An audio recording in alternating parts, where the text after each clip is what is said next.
Merhabalar Babatürk izleyicileri. 19 Mart günü La Liga 27. hafta kapanış maçında Espanyol Racing Santander'i ağırlayacak evinde. Racing şu son 4 haftada sadece bir puan alabildi ve oraya tıkanmış gözüküyorlar. Villarreal maçlardan ısrarla puan almıyor ve Racing de bu önüne gelen fırsatı reddediyor. Arkadan gelen Gijon'a yakalandılar. Gijon'la da şu an aynı puandılar.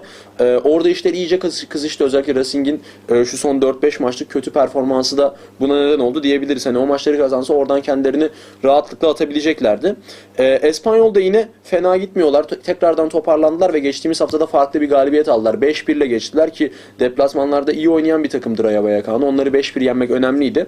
Ve kendilerine moral de topladılar ve tekrar bir iç sahada Racing'i ağırlayacaklar. Zaten kadro olarak çok daha üstünde Racing Santander'in Espanyol. Ben Espanyol'un çok sıkıntı çekmeyeceğini düşünüyorum. Haftanın bence banko maçlarından biri, maç sonu 1 diyorum.